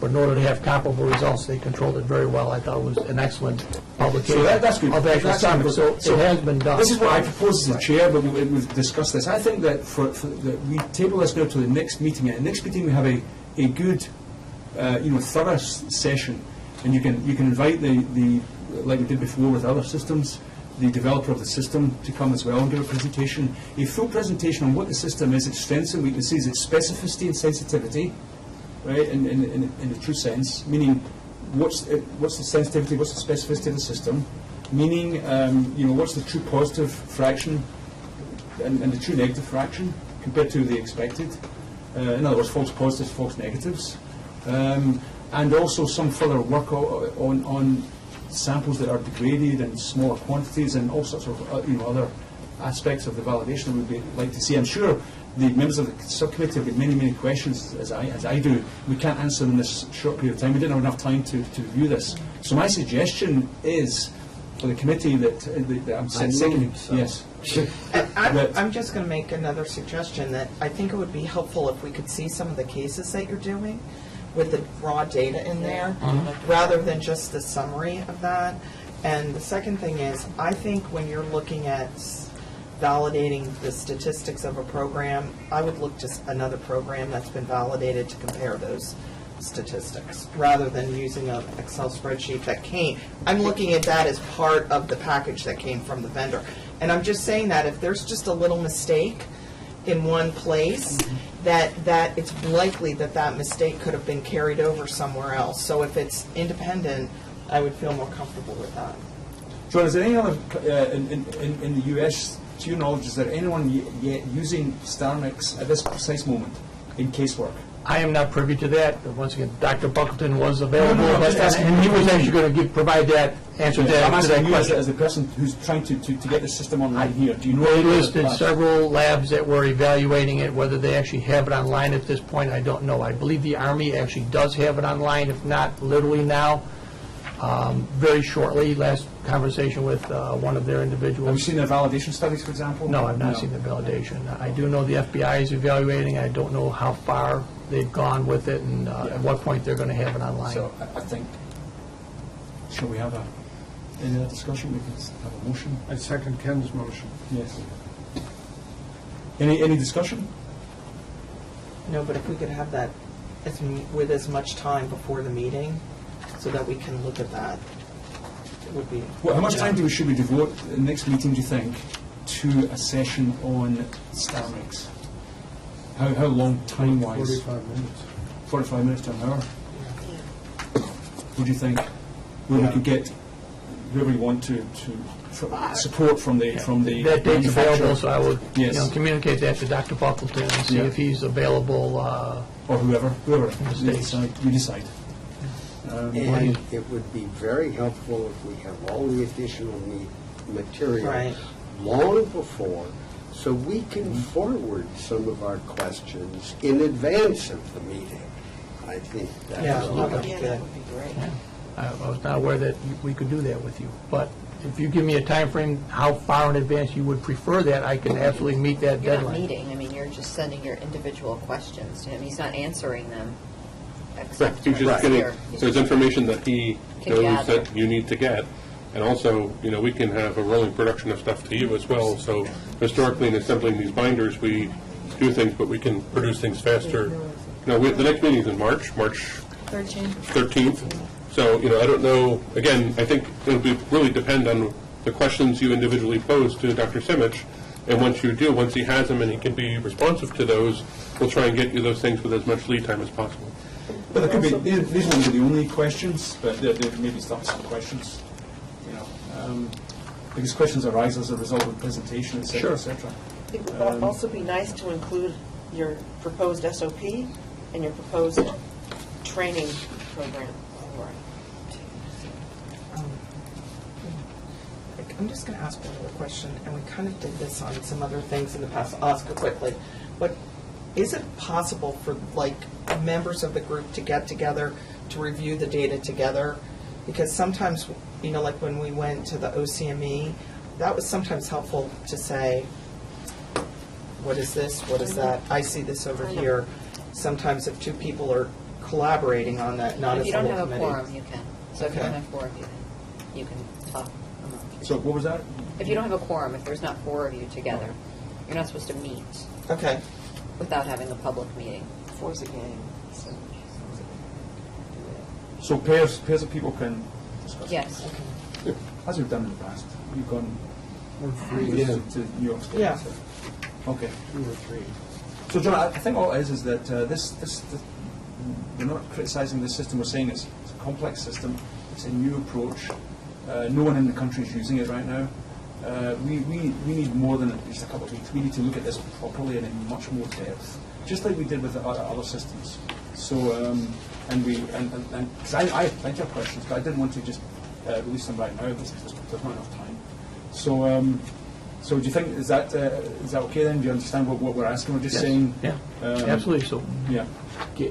a month, 45 days, 60, how far in advance do you think you need the material in order to have time? Minimum of a month, I'd say. A month, If it's okay. complex data, it's quite a big data set or papers and things of that nature. See, we weren't aware of that paper, for example, because it hasn't just come out, you're saying. Yeah. So we need to be able to read that and have a look at it, etc. Okay?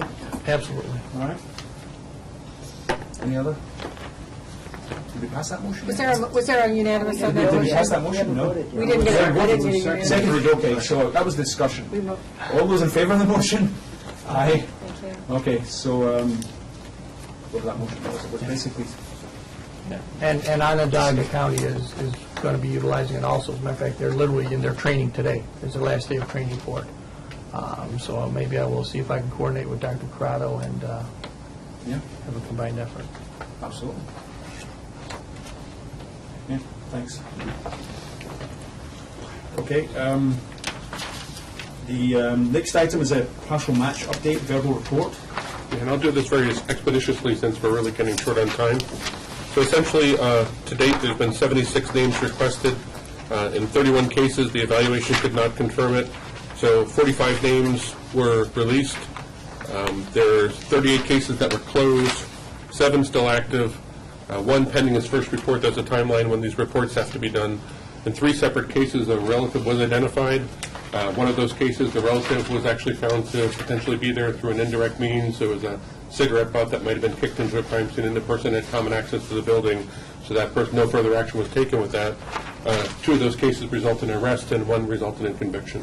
And the one that resulted in arrest that's not conviction yet is in the current pipeline. So just as an expeditious way, that's kind of an executive summary of that. What was the conviction for? The conviction had to do with a theft from an auto. The individual had broken into a car. As they broke into the car to remove a radio and a GPS unit, they cut themselves. There was blood on the center console. Blood on the center console was actually the sample that was submitted. And the other case that's still in the criminal justice process is a double homicide in Suffolk County. Ooh.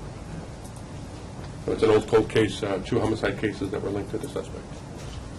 Okay, some success. Was it a brother or father or a son? In this particular case, it was a brother. Okay. Questions? Okay, next item is a mysterious item to me. Yeah. But, And I can make it as expeditious as I did before. DNA subcommittee binders. I'm just, one of the things I wanted to see is if at some point we can go from this to maybe something electronic. So what we're trying to do is feel out members to see what their comfort level would be that if the documents, instead of a hard copy binder, were provided as a Adobe PDF document with table of contents, searchable, all that other stuff, then that's fine. That's why we're having this discussion. That's exactly why we're having the discussion, because obviously different people have different levels of comfort, so we're just exploring it. So I think because there's so much going on now, I think I just wanted to put it out there, but initially, since the chair either is having a seizure or doesn't really like this idea, I think what we'll do is we'll we'll table this if you're okay with that for What next what do time. people think? I love the idea. I like having PDF? totally electronic. I don't like the binders. I would print it out myself then. So would I. Yeah, just Then- because to work through it, it's Yeah. easier for me. Yes. I end up making my own binder. Yeah. And that's not the intention. That's not the intention, and Going again, back and forth all the time. Yeah. It's very I hard. guess I lost that one. No, you don't. You can. and again, no, to me, I'm satisfied with the response at this point, and we can. I we can know, move on. yeah, it would be nice to, I know, in some I respects, can. it would be very nice, but I would have a hard time doing the same I find level of it review. hard to highlight and make notes and questions. I like the typing stuff. Okay. I think we're good. I have a sense of the subcommittee. Yeah. I have a sense. So you can have your iPad with you, but if it breaks down, you have to borrow a notes. I don't have an iPad. Do we do iPads with them? Okay, thank you. The next item is lab disclosures. There are 3 lab disclosures. New York City OCME, New York State Police, and Suffolk County Crime Lab. We have documents from these lab disclosures. There's an OCME disclosure, first of all. Start with that one.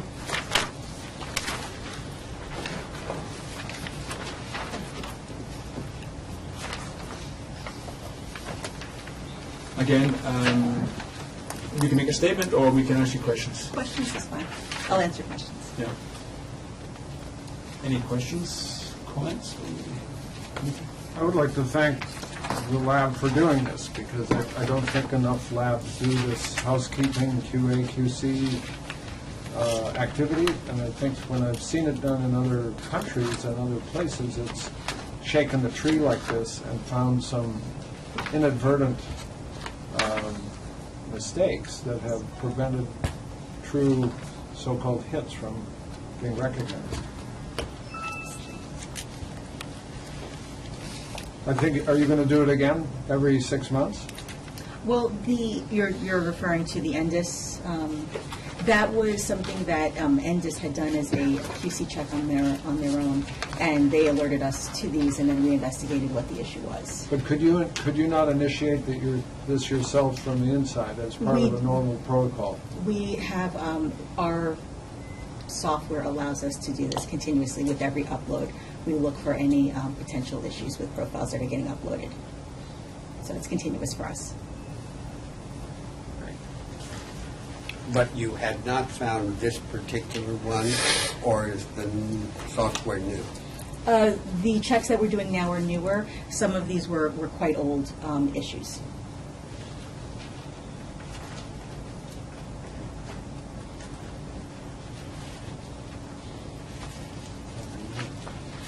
Any other comments or questions? Very good. Regarding New York City? Okay, thank you. The next one is the New York State Police.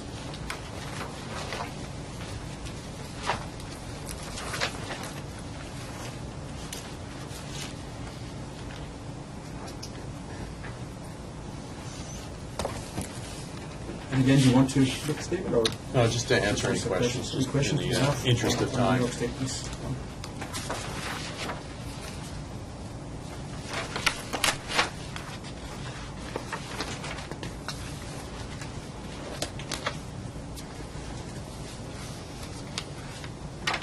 So this sample switch was tested. Was you looked at the analyst's work and didn't find any other non-conformances? Correct. We went through Mixes. all of the past similar Yeah. cases, found none, tracked back to where it occurred, found that location, and instituted a number of corrective measures, including having a witness step. Yeah. So, So that witness, how does that work? How does the witness work? in essence, any time and every other step other than this step is already witnessed. So Okay. whenever there's a dilution, just to ensure all of the samples go into the correct tube, just to have another person right there witnessing and verifying it, because that's where we detected the actual switch misplacement took place. It was the one step that was not witnessed, and that is where the analyst made the mistake. Okay. So you specify it's the YSTR. I mean, is it what do you? I mean, I assume you do these with autosomals, and do you have a witness?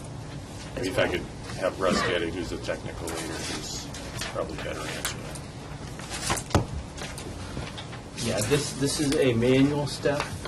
Okay, the YSTRs are manual, the others are automated. Oh. They're all witnessed, all the automation is already witnessed.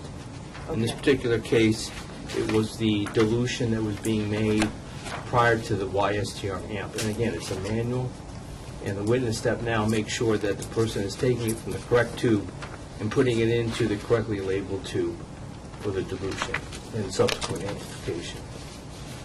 I'm just going to make one quick comment while you're, and it relates to something you said earlier today. While you're looking at these systems, these automated systems, you might want to think about something like that with having some type of automated witness. If it's read this barcode, make sure it's the same, versus having someone there, just two people there that can end up talking or being distracted. Or so I would encourage you when you're looking at with your funding, that might be something else you might want to incorporate at the same time. Right, that's an excellent point, thank you. Okay, any other questions, comments? Thank you. Right, thank you very much. Suffolk, the last one is Suffolk County Crime Lab.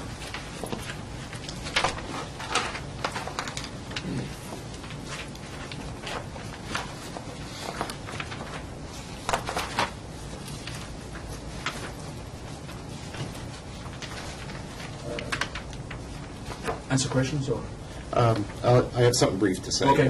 This was an issue that we first brought to your attention about 3 years ago, December 2011, where we had contamination issue in the laboratory. One of the corrective actions that we took was setting up what we call a QA database, using CODIS to search and see if there's, and capturing possible contamination between cases. And when we set this up, we planned on going back as far as we could in our casework, doing this search, and we have completed that search. We went back to our casework of May of 2007. So we virtually compared every sample that we've run in the lab from May 2007 to today. As a result of that search, and we've reported these through the years, we found a total of 12 possible contaminations in 11 different cases over that time period.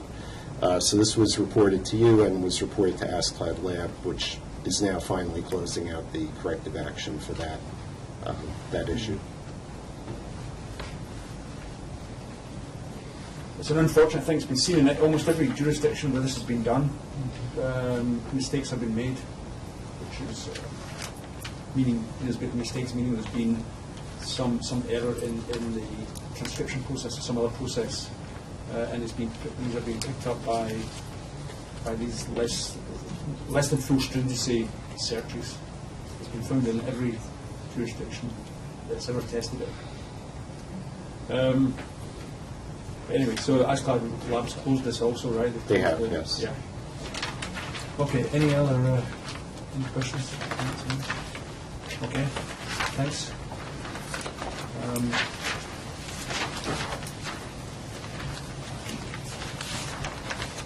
So the next item is labelled as executive session, and what this is that I'm looking for a motion to enter into executive session to discuss information relating to a current or future investigation on matters that could lead to the promotion, demotion, discipline, suspension, dismissal, or removal of a staff member. So I'm looking for a motion to enter into I make a motion. executive session. Second. Any discussion? Is it necessary that it be done at this meeting? I have to leave. I know, I'm the same. Yeah. Could I, if it's not necessary, could I motion that it be tabled to the next meeting?